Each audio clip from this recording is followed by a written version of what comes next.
प्यारे बच्चों, मैं डॉक्टर आशुतोष राय, राजकीय जुबली इंटर कॉलेज गोरखपुर से 12वीं हिंदी की कक्षा में आप सभी का स्वागत करता हूं।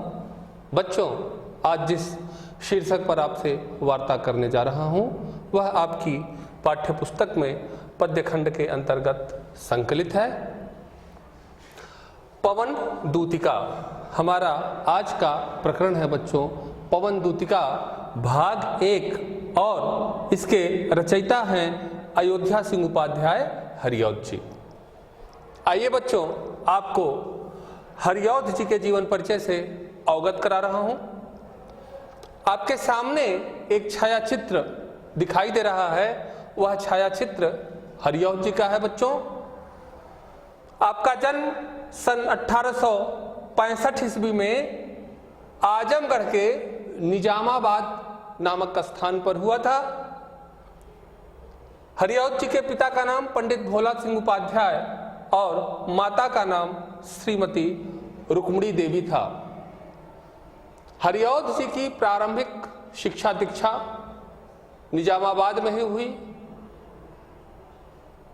आगे चलकर वह अध्ययन के लिए क्वींस कॉलेज वाराणसी पहुंचे, किंतु अस्वस्थता के कारण वहां लंबे समय तक नहीं टिक सके। स्वाध्याय के बल पर हिंदी, अंग्रेजी, संस्कृत, फारसी जैसी भाषाओं का उन्होंने ज्ञान अर्जित किया। निजामाबाद के मिडिल स्कूल में शिक्षक कानून गो से अपनी जीवन यात्रा शुरू कर काशी हिंदू विश्वविद्यालय के हिंदी विभाग में अवैतनिक शिक्षक के रूप में भी उन्होंने कार्य किया। साहित्य साधना करते हुए हरिऔध जी 1947 ईस्वी में इस संसार से विदा हो गए। आइए बच्चों, आपको हरिऔध जी की कुछ रचनाओं से अवगत कराता हूं। देखिए, काव्य ग्रंथ प्रिय प्रवास, रस कलश, वैदेही बनवास, चोखे चौपदे, चुभते चौपते आदि। नाटक प्रद्युम्न विजय एवं रुक्मणी परिणय, भाषा खड़ी बोली। यद्यपि हरिऔध जी ने आरंभ में ब्रज भाषा में कविताएं लिखी, किंतु महावीर प्रसाद द्विवेदी जी के आह्वान पर खड़ी हिंदी बोली में यह कविता लिखने लगे और केवल खड़ी हिंदी बोली में काव्य लेखन ही नहीं किया, अपितु उसको एक दिशा भी प्रदान की। देखिए बच्चों, पवन दूतिका के अंतर्गत मैं आपको कुछ अंशों से परिचित करा रहा हूं। पवन दूतिका अर्थात पवन जो है वह संदेश वाहिका का कार्य यहां कर रही है। कालिदास के मेघदूत में भी मेघ संदेशवाहक का कार्य कर रहा है। प्रकृति संदेश देने का यह जो कार्य कर रही है, संस्कृत काव्यों से होती हुई यह परंपरा हिंदी साहित्य में भी आई। जायसी के पद्मावत में भी नागमती कौवे और भौरे से, जो प्रकृति के ही घटक हैं, अपना संदेश भेजती है। पियसे कहूं संदेशड़ा, हे भौरा हे काग, सो धन बिरही जन्मुए तेहि का धुआं हमें लाग। वह अपने प्रियतम रत्नसेन को कौवे और भौरे के द्वारा संदेश भेजती है।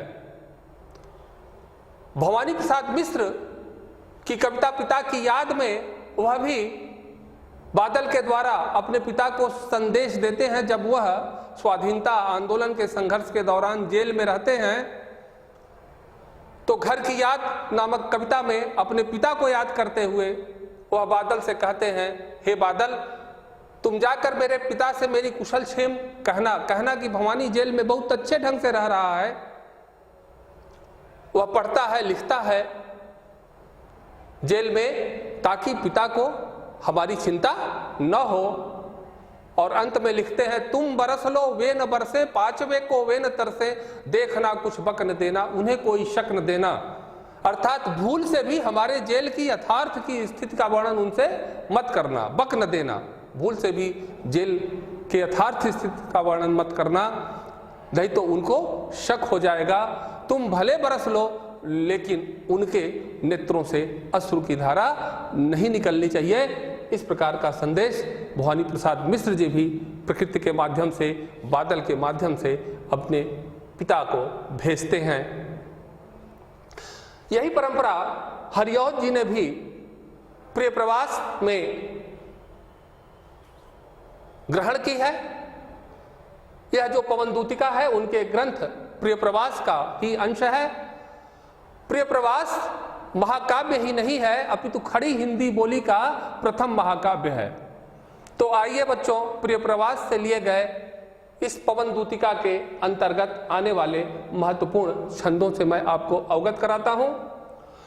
बैठी खिन्ना एक दिवस वे गेह में थी अकेली, आके आंसू दृगजुगल में थे धरा को भिगोते, आई धीरे इस सदन में पुष्प सदगंध खोले, प्रातः वाली सुपवन इसी काल वातायनों से। खिन्ना, दुखी, राधा एक दिवस एक दिन गेह घर में, अपने घर में अकेली बैठी हुई थी। राधा दुखी क्यों थी? कृष्ण के वियोग में। कृष्ण जब व्रत से मथुरा चले गए और राधा को और गोपियों को छोड़ गए, तो यह विरह के वशीभूत राधा कृष्ण की याद में दुखी होकर बैठी हुई हैं। आके आंसू दृगजुगल, दोनों नेत्रों में आंसू आकर धरा को भिगोते, पृथ्वी को भिगो रहे थे। राधा कृष्ण के वियोग में इतनी दुखी थी कि उनके दोनों नेत्रों से अश्रु की वर्षा हो रही थी। निस्दिन बरसत नैन हमारे, सदा रहत बरसा ऋतु हम पर जब ते श्याम सुधारे। कि जब से कृष्ण व्रत से मथुरा गए हैं तब से हमारे नेत्रों से प्रतिपल रात दिन अश्रु की वर्षा होती रहती है। तो राधा के नेत्रों से भी यहां पर अश्रु की वर्षा हो रही है। आई धीरे इस सदन में पुष्प सदगंध खोले, प्रातः वाली सुपवन इसी काल वातायनों से। वातायनों यानी खिड़कियों से, सुपवन, कैसी सुपवन?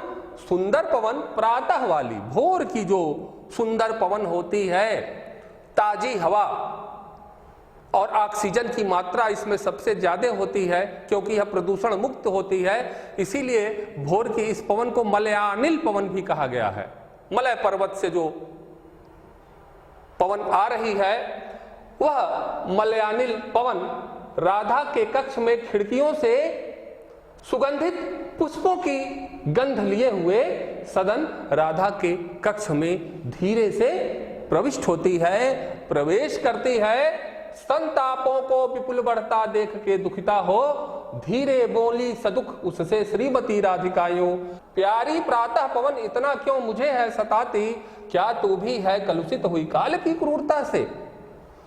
संतापों को विपुल बढ़ता देख, अपने दुख और कष्टों को बढ़ता हुआ देखकर दुखी राधा उससे धीरे से कह रही हैं। क्या कहती हैं? प्यारी प्रातः पवन, प्यारी प्रातः की पवन जो होती है वह मनोरम होती है, मन को हरने वाली होती है, इसलिए वह राधा को प्यारी लग रही है कि हे प्यारी भोर की पवन, तू इतना मुझे क्यों सता रही है, इतना मुझे क्यों कष्ट और दुख दे रही है।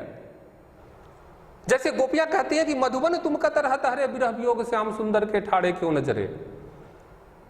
संजोग के समय में जो प्रकृति, जो यमुना का किनारा, जो मधुबन के वन गोपियों को आनंद देते थे, वियोग के क्षण में अब वही कष्ट प्रदान कर रहे हैं।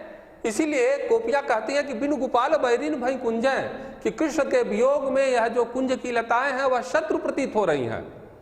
ठीक उसी तरह से राधा भी पवन से यह कह रही हैं कि पवन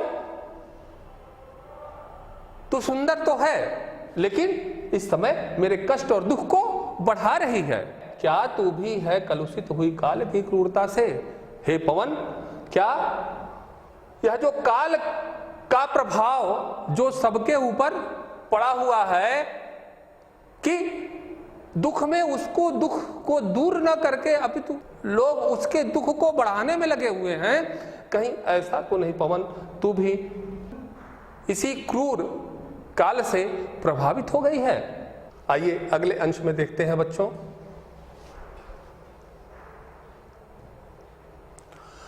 मेरे प्यारे नव जलद से कंज से नेत्र वाले, जाके आए न मधुबन से और न भेजा संदेशा, मैं रो रो के प्रिय विरह से बावली हो रही हूं, जाके मेरी सब दुख कथा श्याम को तू सुना दे। राधा पवन से कह रही है, मेरे प्यारे नव जलद, नव जलद नवीन बादल, नवीन मेघ के समान मेरे प्यारे अर्थात मेरे कृष्ण, मेरे प्रियतम कृष्ण, कंज से नेत्र वाले, कंज कमलवत नेत्रों वाले कृष्ण, जाके आए न मधुबन से, मधुबन गए किंतु वापस नहीं आए और वापस आने का कोई संदेश भी नहीं भेजा। मैं रो रो के प्रिय विरह से बावली हो रही हूं, हे पवन तुम कृष्ण से यह कहना कि आपके वियोग में राधा रोते रोते पागल हो गई हैं, जाके मेरी सब दुख कथा श्याम को तू सुना दे। हे पवन, इस प्रकार से तू मेरी इतनी विनती मान ले, इतना निवेदन स्वीकार कर ले और जाकर मेरे वियोग की इस दशा का वर्णन कृष्ण को सुनाकर आ जाओ। आइए देखते हैं बच्चों इस अंश के काव्य सौंदर्य को। राधा की मनोदशा का भावपूर्ण एवं मनोवैज्ञानिक चित्रण हुआ है। भाषा खड़ी बोली, अलंकार मानवीकरण, उपमा रस, योग श्रृंगार रस, शब्द शक्ति अभिधा, गुण प्रसाद। अगले अंश को देखिए बच्चों।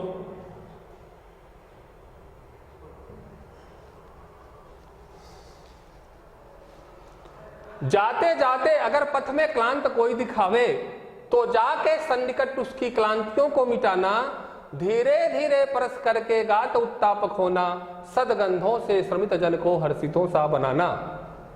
आगे राधा पवन से क्या कह रही हैं? जाते जाते अगर पथ में क्लांत कोई दिखावे, क्लांत थका हुआ, अगर पवन तुम्हें रास्ते में कोई पथिक थका हुआ दिखाई दे, तो जाके सन्निकट, तुम सन्निकट उसके नजदीक जाना, उसकी क्लांतियों को मिटाना और उसकी थकावट को दूर करना, क्योंकि पवन अपने प्रभाव से उसकी थकावट को दूर कर सकती है। धीरे धीरे परस करके गात उत्ताप खोना, गात शरीर, उसके शरीर का धीरे धीरे परस स्पर्श करके उसके ताप को दूर करना, सदगंधों से श्रमित जन को हर्षितों सा बनाना। श्रमित जन, जो श्रमिक जन हैं, खेत में काम करने वाले अथवा भरी दोपहरी में सड़क पर बैठकर पत्थर तोड़ने वाले, ऐसे जो भी श्रमिक जन हैं, उस श्रमिक जन को सदगंधों से, अपनी सुगंधित वायु के द्वारा हर्षित, सुखी बनाना। यहां पर एक नवीन बात की उद्भावना की है कवि ने, और वह यह है कि अपने दुख में केवल हमें अपना ही दुख दिखाई देता है और वही बड़ा लगता है। राधा अपने दुख में दुखी तो हैं, किंतु वह दूसरे के दुख को भी दूर करने के लिए प्रयासरत हैं। इस प्रकार से राधा के विरह को सामाजिक सरोकारों से जोड़कर कवि ने एक नवीन स्थापना भी इस अंश में की है। हे पवन, यदि तुम्हें मथुरा जाते हुए अपने पथ में कोई थका हुआ दिखाई दे, तब उसके निकट जाकर उसकी थकावट को दूर करना, उसके शरीर का धीरे धीरे स्पर्श करके उसके ताप को दूर करना और ऐसे श्रमिक लोगों को अपने सुगंधित वायु के द्वारा सुखी बनाना। लज्जाशीला पथिक महिला जो कहीं दृष्टि आए, होने देना विकृत बसना तो न तू सुंदरी को, जो थोड़ी भी श्रमित वह हो गोद ले श्रांति खोना, होठों की और कमल मुख की म्लानताएं मिटाना। लज्जाशीला पथिक महिला जो कहीं दृष्टि आए, कोई ऐसी स्त्री यदि तुम्हें पथ में नजर आवे जिसके शरीर पर वस्त्र कम हो। राधा भी पवन से यह अपेक्षा करती हैं कि यदि कोई ऐसी महिला स्त्री जिसके शरीर पर वस्त्र कम हो उसे नजर आए, होने देना विकृत बसना तो न तू सुंदरी को, तुम उसके वस्त्र को उड़ाकर उसके सौंदर्य को विकृत मत करना। जो थोड़ी भी श्रमित वह हो गोद ले श्रांति खोना, यदि वह थकी हुई हो, श्रमपूर्ण कार्य करके थक गई हो तो उसे अपनी गोद में लेकर उसकी थकावट को दूर करना, होठों की और कमल मुख की म्लानताएं मिटाना। उस थकी हुई युवती के होठ और कमलवत मुख पर जो थकावट के कारण जो म्लानताएं, जो मलिनता हो, हे पवन तुम उसको अवश्य दूर करना। हे पवन, यदि कोई लज्जाशील पथिक स्त्री तुम्हें रास्ते में दिखाई दे तो तुम अपने वेग से उसके वस्त्र को उड़ाकर उसके सौंदर्य को विकृत मत करना।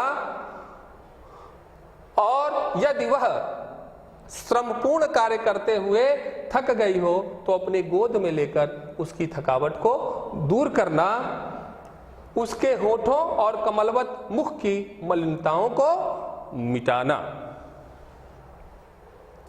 आइए बच्चों, अगले अंश की ओर आपको ले चलता हूं।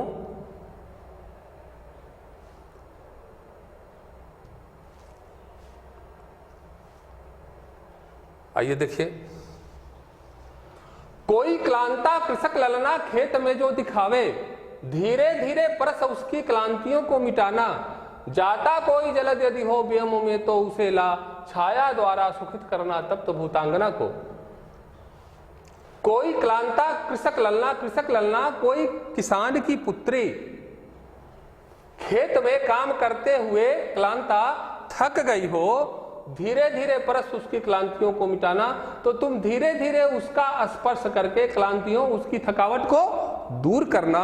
और यदि जलद, जाता कोई जलद यदि हो, यदि कोई बादल मेघ व्योम आकाश में जा रहा हो तो पवन में यह गुण है कि वह किसी भी चीज को उड़ा सकती है। तो हे पवन, तुम उस बादल को उड़ाकर इस प्रकार से ले आना, छाया द्वारा सुखित करना तप्त भूतांगना को। भूतांगना अर्थात युवती, वह जो कृषक पुत्री है, वह जो युवती है, जिस स्थान पर कार्य कर रही हो उस युवती के ऊपर तुम उस बादल को लाकर उसे छाया प्रदान करना और इस प्रकार से उसको सुखी बनाने का कार्य करना। तो यहां पर बच्चों यह बात अत्यधिक महत्वपूर्ण है कि राधा दूसरे के दुख और कष्ट से भी परिचित हैं और पवन से यह अपेक्षा करती हैं कि वह मार्ग में जब जाएगी तो दूसरों के भी दुख और कष्टों को दूर करते हुए चलेगी। यदि कोई किसान की पुत्री खेत में काम करते हुए थक गई हो तो हे पवन, तुम धीरे धीरे उसका स्पर्श करके उसकी थकावट को दूर करना। और यदि कोई बादल आकाश में जा रहा हो तो तुम उसे इस प्रकार से उड़ाकर ले आना कि वह बादल उस तप्त युवती को अपनी छाया द्वारा सुखी कर सके। इस अंश के काव्य सौंदर्य को देखिए बच्चों, यहाँ हरिऔध जी ने एक ओर राधा की विरह व्यथा का चित्रण किया है तो दूसरी ओर उन्हें समाज की पीड़ा से भी व्याकुल दिखाया है। भाषा खड़ी बोली, अलंकार मानवीकरण, उपमा रस, वियोग श्रृंगार रस, शब्द शक्ति लक्षणा, गुण प्रसाद। आइए बच्चों, आज जिस पाठ शीर्षक का हमने अध्ययन किया बच्चों,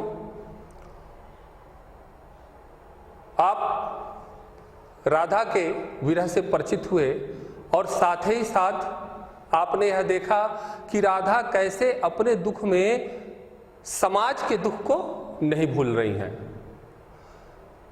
तो इस प्रकार से हमारे अंदर भी यह सामाजिक चेतना का भाव, जागरूकता का भाव पैदा होना चाहिए कि हम अपने जीवन को जीते हुए दूसरों के दुख को भी दूर करने का प्रयास करें।